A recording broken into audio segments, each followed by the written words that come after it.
প্রিয় দর্শক আসসালামু আলাইকুম। সবাইকে ওয়েলকাম করছি নতুন একটা রেসিপি দেখার জন্য। আজকে বানিয়ে দেখাবো চুরোস বলস। হাতের কাছে থাকা মাত্র 2টি উপকরণে এই চুরোস বলগুলো বানানো যায়। এই চুরোস বলগুলো বানানো খুবই সহজ, তবে খেতে বেশ টেস্টি।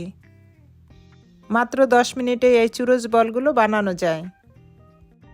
ছোট থেকে বড় সবাই এই চুরোসগুলো পছন্দ করে। এই চুরোস বলগুলো দেখতে যেমন সুন্দর, খেতে তেমনই ইয়ামি।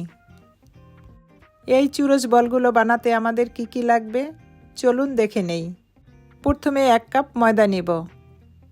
এখন এর সাথে দিয়ে দিব লবণ। এবার দিয়ে দিব 1/2 কাপ টক দই।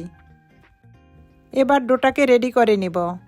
এই ডোয়ের ভিতরে আমি কোনো রকম পানি দিব না, শুধুমাত্র টক দই দিয়ে ডোটাকে তৈরি করে নিব। 1 কাপ ময়দার জন্য এখানে আমি 1/2 কাপের থেকে কিছুটা টক দই কম দিয়েছি। এবার এটাকে হাত দিয়ে ভালো করে ডলে ডলে একটা ডো বানিয়ে নিব। এই ডোটা অনেক বেশি শক্ত হবে না, একটু নরম ধরনের ডোটা বানিয়ে নিব। যতটা সম্ভব হাত দিয়ে ভালো করে ডলে ডোটাকে অনেকটাই সফট করে নেব। আমি আশা করি আপনাদের কাছে আমার এই চুরুচের রেসিপিটা ভালো লাগবে।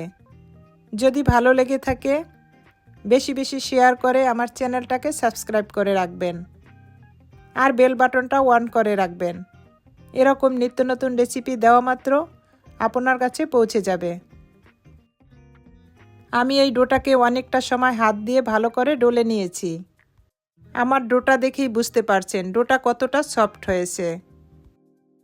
এখন এখান থেকে আমি ডো নিয়ে ছোট ছোট বল করে নিব। এভাবে 2 হাত দিয়ে বলগুলো বানিয়ে নিব। প্রতিটা বল যেন একই সমান হয়, তাহলে চুরুসগুলো দেখতে বেশ ভালো লাগবে। আপনাদের পছন্দ মতো ছোট বড় করে নিতে পারবেন, তবে প্রতিটা বল এক সমান হলে চুরুসগুলো দেখতে ভালো লাগে।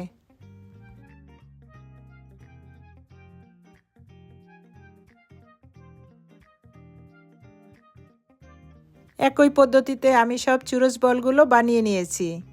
এখন এগুলোকে ভেজে নিব। একটা ফ্রাই প্যানে পর্যাপ্ত তেল নিয়েছি। তেলটা একটু হালকা গরম হয়ে আসলে চুরুসগুলো দিয়ে দিব। তেলটা খুব বেশি গরম করার দরকার নেই, হালকা একটু গরম হয়ে আসলে চুরুসগুলো দিয়ে দিতে হবে। এই পর্যায়ে চুলার জালটা মিডিয়াম টু লোতে থাকবে।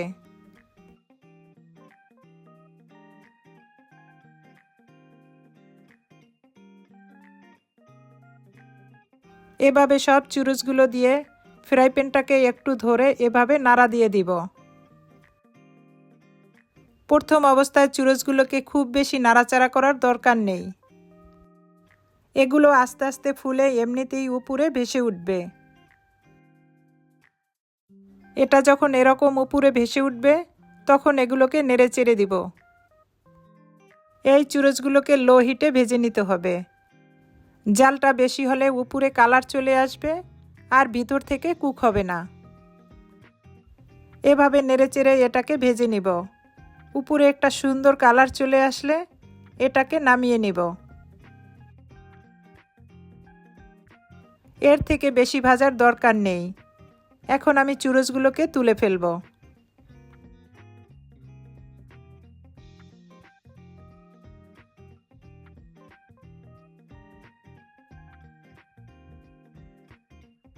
দেখুন চুরুসগুলো দেখতে কতটা সুন্দর হয়েছে। এখন চুরুচের উপরে সুগার পাউডার আর সিনামন পাউডার দিয়ে দিব।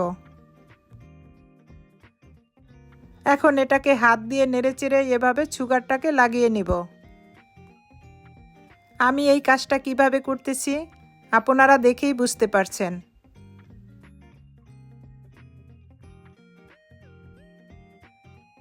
দেখুন প্রতিটা চুরুস কতটা সফট হয়েছে। এটাকে আরেকটু আকর্ষণীয় আর টেস্টি করার জন্য উপরে চকলেট সিরাপটা দিয়ে দিব। এই চুরুচের উপরে চকলেট সিরাপটা দিলে চুরুসটা খেতে বেশ ভালো লাগে। আমি একটা চুরুস ভেঙে দেখিয়ে দিচ্ছি চুরুচের ভিতরটা কতটা সফট হয়েছে আর কতটা সুন্দর কুক হয়েছে। আমার এই রেসিপিটা যদি ভালো লেগে থাকে একবার হলো ট্রাই করে দেখবেন।